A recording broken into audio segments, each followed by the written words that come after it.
If you've been in a store in recent weeks, you have seen t-shirts and decorations and cards. Mother's Day was a few weeks ago. We're in graduation season. Father's Day is coming, and yesterday I saw lots of red, white, and blue in the store. These are reminders that events happen around us, and we often need to reflect emotionally. Because I work at a college, my life tends to run on 4-year cycles. So in the last 4 years, in my immediate family, 3 have finished high school, 1 has graduated college, 2 moved out of state, 2 got married, had a grandchild born, there were 4 major accidents, and Melissa just finished her master's degree. Now during those 4 years, I've just been plugging along. I did none of those things. In fact, my only contribution was I taught all those kids how to drive, and I'm not sure how good I did based on their record. But that was a lot of events. I hope the next 4 years of my life are a bit calmer. But how do you react to big events? How do you react to birthdays and weddings and births? Do you reflect? Do you worry about the things that need to be done? How do you respond to the emotions of those events? There are often emotions involved and not simply tasks to be done. Finding a way to direct those emotions positively can be tricky, especially if we don't think about it. Our emotions often determine our aim. Our reactions to and about people can be centered in our emotional reactions to events, and we don't even recognize it. The nation of Israel has had some big events in the book of 1 Samuel. And if you want to open your Bibles there, we're going to spend some time in 1 Samuel again this morning. They just got their first king. They have been fighting the Philistines. And they've just watched a shepherd named David defeat a giant named Goliath. That was in 1 Samuel chapter 17. And the next few chapters give us the reaction to that major event by King Saul and his family. 3 members of his family are going to react to David's success. The king, his son, and his daughter. They all respond to David beginning in 1 Samuel chapter 18. And as we look at their story this morning, I want you to see if you can relate to any of their reactions. Jonathon, the king's son, he reacts with loyalty. This is how 1 Samuel 18 opens. As soon as he had finished speaking to Saul, the soul of Jonathon was knit to the soul of David. And Jonathon loved him as his own soul. And Saul took him that day, would not let him return to his father's house. Then Jonathon made a covenant with David because he loved him as his own soul. And Jonathon stripped himself of the robe that was on him and gave it to David, and his armor, and his sword, and his bow, and his belt. And David went out and was successful wherever Saul sent him, so that Saul set him over the men of war. And this was good in the sight of all the people, and also in the sight of Saul's servants. After David kills the giant Goliath, Jonathon, the king's son, responds to David with loyalty. I love this dude, Jonathon. 1 and 2 Samuel tell us a lot about David, but I can tell you that everything that the book of 1 Samuel says about Jonathon is impressive. He'd already proven himself as a warrior. When they were fighting against Philistines previously, Jonathon goes and conquers a whole group of Philistines all at once, and he sees David. And David is rising as a warrior. He's just killed the giant, and Jonathon says, I want to be his friend. And introverts love this. We have friends because they hunt us down, decide to be our friends, and won't let us go. Jonathon, the king's son, a good warrior in his own right, sees David conquer the giant and says, I want to be that guy's friend. So he gives David his armor and his bow and his belt and his sword, one of only 2 swords in the nation of Israel. He gives David his robe, so now David no longer looks like a shepherd, but looks like a king. After David kills Goliath, the king's son decides David will be his best friend. The king has just been saved by David. The king's country has just been saved by David, and that is not an exaggeration. And I want you to listen to the king's reaction, because he doesn't respond in the way of the song we just sang. He doesn't turn that praise back to God. King Saul instead responds with jealousy. 1 Samuel 18, verse 6. As they were coming home, when David returned from striking down the Philistine, the women came out of all the cities of Israel singing and dancing to meet King Saul, with tambourines, with songs of joy, with musical instruments. And the women sang to one another as they celebrated, Saul has struck down his thousands, and David his 10,000s. Verse 8, and Saul was very angry, and this saying displeased him. He said, they've ascribed to David 10,000s, and to me, they've ascribed thousands. What more can he have but the kingdom? And he eyed David from that day on. The next day, a harmful spirit from God rushed upon Saul, and he raved within his house, while David was playing the lyre, as he did day by day. And Saul had his spear in his hand, and he hurled the spear, for he thought, I will pin David to the wall. But David eluded him twice. These few verses reveal the drama in the story. After David killed Goliath, instead of being free to go home, he goes to work for Saul full time. He's a musician and he's a warrior with the army. After David kills Goliath, everybody wants to party. And they should. This is a big event. The Philistine giant has been killed. This is a great victory. It's a victory for the army. It's a victory for the nation. It's a victory for the king. And so the people celebrate, and they welcome the army home with a song. Our king is great. He has slain thousands. Our king has a great warrior. He has killed tens of thousands. We have a great king. We have a great army. We have seen a great victory. Praise God. This is how Hebrew poetry works. In Proverbs, you read things like, there are 6 things the Lord hates, 7 that are an abomination. That's not talking about 13 things. It's talking about 7 things. It's a setup. It's how Hebrew poetry works. This song that was sung does not say that Saul is bad. It says that Saul and David are both great, and it's giving praise to God. But Saul doesn't take it that way. Saul whined. Why do they think David's better than me? The little punk. And he eyed David. Some translations say he eyed him with suspicion or with jealousy. Verse 9 means he looked at David as if he was wrong, as if he was guilty, as if he was evil, even though he wasn't. We do that to people. Trust me, people do that to me.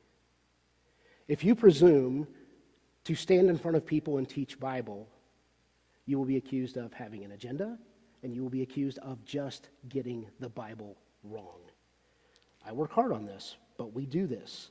It is easy to eye someone with suspicion, and it is not productive to do so. We do it to each other. And we do it with very little basis.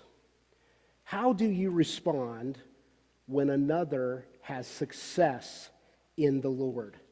Even when it's good for you. Jealousy makes you feel lousy, just like the end of the word. Saul didn't praise God for what David did. Conviction of what I have done wrong often leads me to blaming others. Saul is failing because of his own disobedience. David has just saved his bacon in a major way. How does the king respond? Saul tries to kill David. If you want to turn the public against you, turn against the hero who has just saved you. David was blessed by God. David was having success. And Saul gets jealous.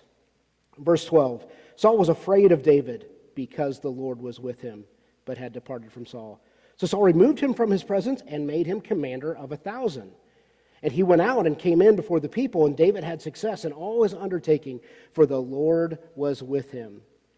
And when Saul saw that he had great success, he stood in fearful awe of him.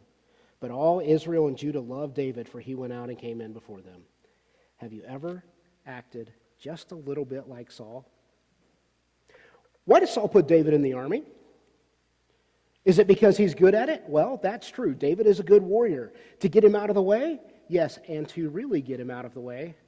Because if I keep putting him on the front lines of the army, hopefully the Philistines will kill him and he'll be out of my way. Success in the church will cause some of you to be jealous, and you won't even know it.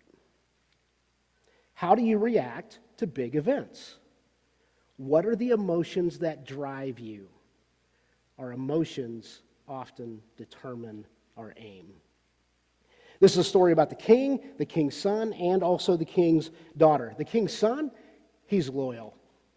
The king is jealous. The king becomes a liar.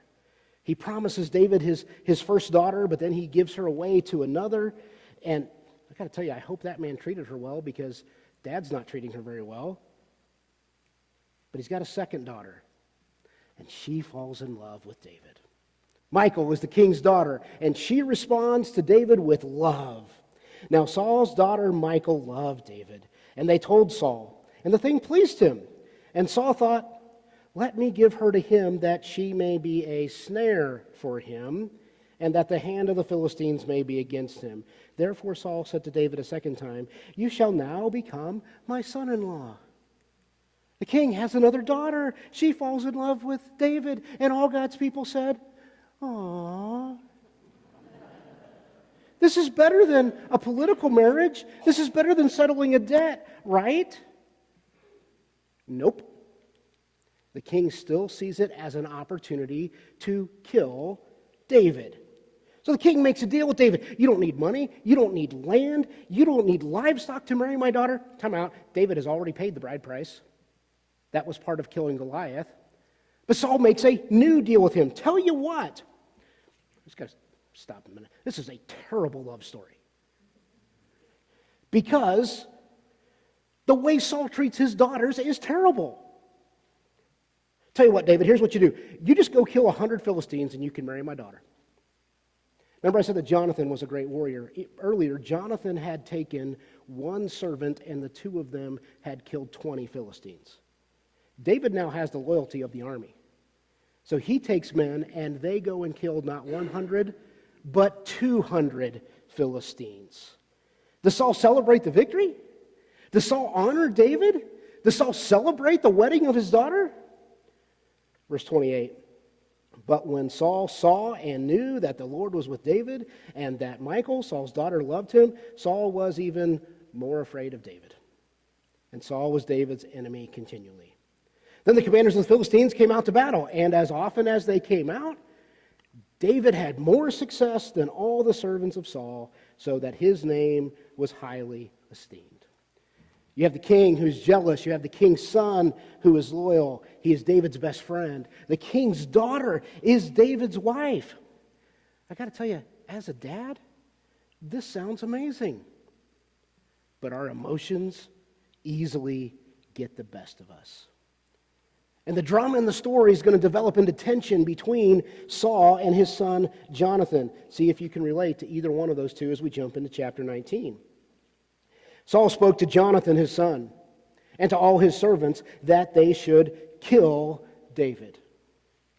But Jonathon, Saul's son, delighted much in David. There's going to be much drama. Saul wants to kill David. Jonathon's going to be loyal to David, and he's going to try to talk his father, the king, out of killing David. And the king's daughter, the wife of the future king, she's caught in the middle of all this drama. Verse 2 in chapter 19. Jonathon told David, Saul, my father, seeks to kill you. Therefore, be on your guard in the morning. Stay in a secret place and hide yourself.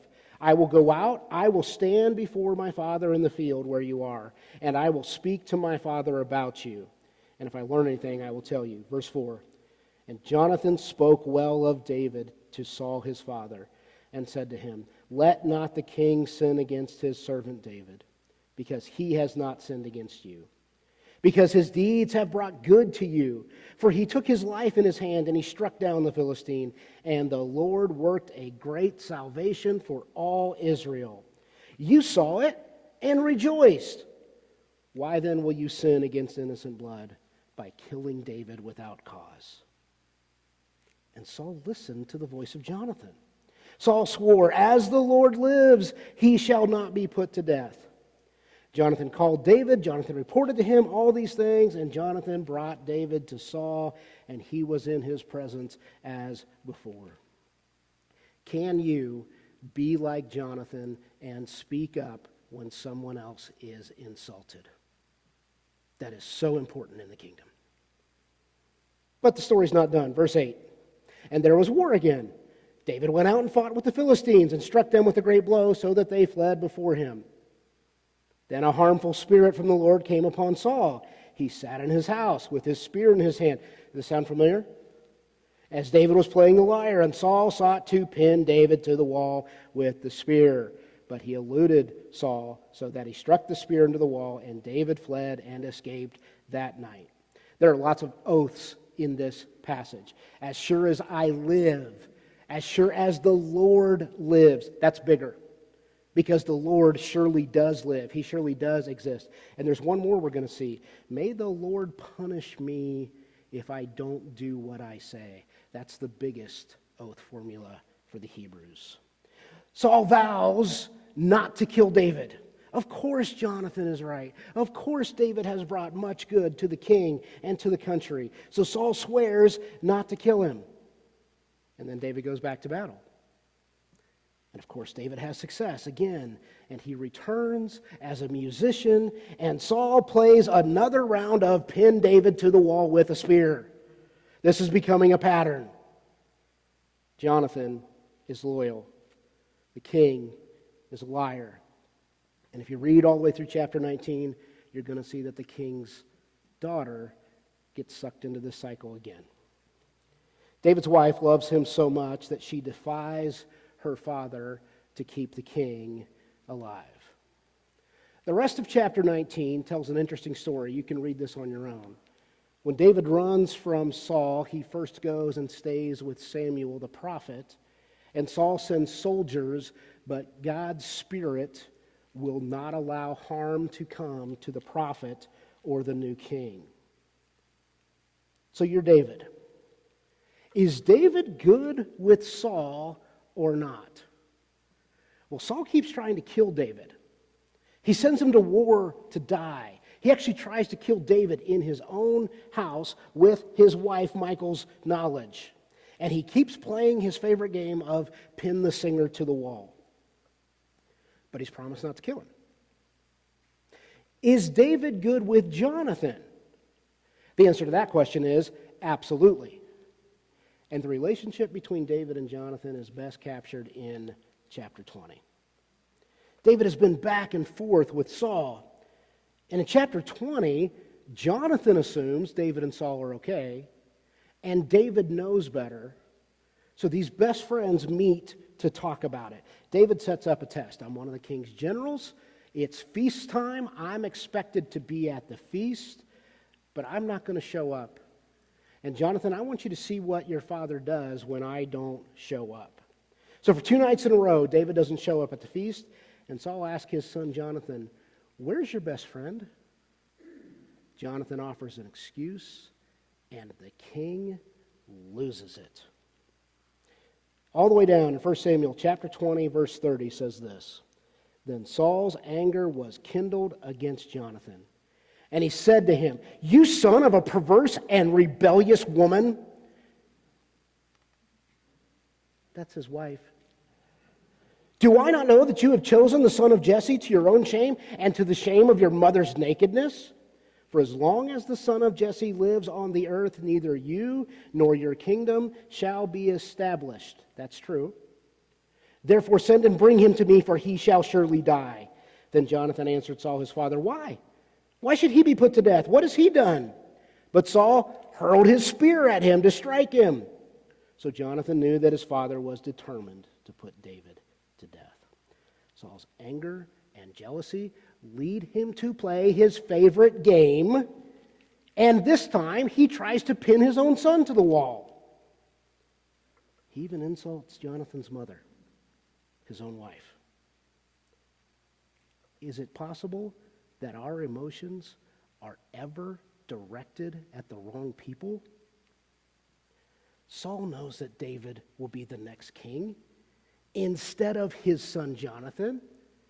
And how does he react? In anger, he attempts to kill his son Jonathan. Our emotions often don't make sense. Jonathan knows that David will be the next king, and Jonathan is loyal. He set up a message for David. David is hiding among some rocks out in the country. And Jonathan goes out and sets up a target and shoots his arrows at the target. And he sends a boy to go get the arrows. And the signal is, if the arrows are to the side of you, that means you can come back. But I think I missed the target. I think the arrows are beyond you. That's the signal for David to go away, run away. Jonathan gives the signal, but then he sends the boy back to town because he really wants to talk to David. I want to back up in the passage because this is what they had worked out ahead of time. 1 Samuel chapter 20, verse 13 says this. But should it please my father to do you harm, the Lord do so to Jonathan and more also if I do not disclose it to you and send you away that you may go in safety. May the Lord be with you as he has been with my father. If I'm still alive, show me the steadfast love of the Lord that I may not die. And do not cut off your steadfast love from my house forever, when the Lord cuts off every one of the enemies of David from the face of the earth. Jonathan made a covenant with the house of David, saying, May the Lord take vengeance on David's enemies. And Jonathan made David swear again by his love for him, for he loved him as he loved his own soul. You see, Jonathan decided ahead of time how he would react, how he would respond to whatever his father did. Jonathan knew that David would be the next king, and that would mean the death of Jonathan's family. But because Jonathan loved the Lord, he chose loyalty to David. Skip all the way down to verse 42. Listen to his response. Then Jonathan said to David, Go in peace, because we have sworn both of us in the name of the Lord, saying, The Lord shall be between me and you, and between my offspring and your offspring forever. Jonathan would have made a great king. He doesn't get to be king because of his father. And when he realizes David will be king, he gives his full support, risking his own life. Our emotions often determine our aim. And we can launch dreadful actions at targets we never intended. You can be more like Saul than Jonathan. It's easy. And you will be miserable. You will be more miserable than the person you're blaming. You can be like Jonathan. Jonathan is in many ways the most qualified to be the next king. And he yields. And I think in this story, he's the one that's most satisfied. God knows our hearts. We can only see actions. But our actions are often driven by my emotions. My counselor friends say that it is healthy to experience emotions. It is not always healthy to let those emotions drive our actions. Jonathan and Michal were driven by love, and that led to loyalty. But we are just as likely to be driven by jealousy and anger and suspicion of those who are, in fact, correct and even good. How do you think David felt during all of this? Well, Psalm 59 was penned by David in response to having Saul's men waiting outside his house, where he and his wife Michal lived, and they were waiting to kill him. One of the verses in Psalm 59 says, For behold, they lie in wait for my life. Fierce men stir up strife against me. For no transgression or sin of mine, O Lord. When I think about those who act out of jealousy, anger, and suspicion, especially in the church, my heart is sad. That song we sang this morning is all I did was worship, and that is often not the case. I often respond with emotions that keep me from worship. Now, I need to tell you that this is a narrative. This is a recording of what happened in history. It does not contain a direct teaching point. It's not that kind of text. But I wonder if we can't draw some points from the text. And one of them might be this. If you are the most qualified, you will often need to yield to someone else. When to do that is tricky, but one of the keys is deciding that I will yield to someone else like Jonathon did. Some examples from my life. I've been working camp for more than 30 years, but now when I work camp, I am usually yielding to the leadership of one of my students. I have traveled internationally on mission trips, and I am usually under the leadership of one of my students. But I learned this by seeing it modeled and realizing some mistakes that I had made in the process. When I was 20 years old, I was leading a mission trip, and we were doing a worship service that night, and I sat everybody down and told them what they needed to do. And I focused on the speaker to make sure he was doing everything correct. The speaker had traveled the world for 7 years. The speaker had worked on archaeological sites that to this day I've still only read about. And at that point in life, the speaker that night was the only person who had ever taught a college class on speaking to me. I was telling my preaching professor how he could preach that night. And what he demonstrated to me was so gracious. He looked at me and said, "Okay, you're in charge." Later, that man became a mentor in my life. He was the most qualified in the room, and he yielded to me, and I was not. That taught me to yield like Jonathon very often in my life. Can we submit to one another like Jonathon did to David? Well, the reason Jonathon did it is because he loved the Lord, and that's the covenant he made with David. Even if we know better, even if we think we're more qualified, I would say yes, we can, and the rewards for such are huge. If you will keep your emotional reactions in check, you will be much less miserable if you choose the way of Jonathon instead of Saul. Will you pray with me? Father, you are God and you are good. And when we sing to you, we are reminded that you have created us as emotional beings. Would you help us this week to be aware of our emotions, to consider our actions, and if our emotions and our actions are appropriate? Would you teach us to align our hearts with you because you really see them anyway, so that more people can know Jesus? Amen.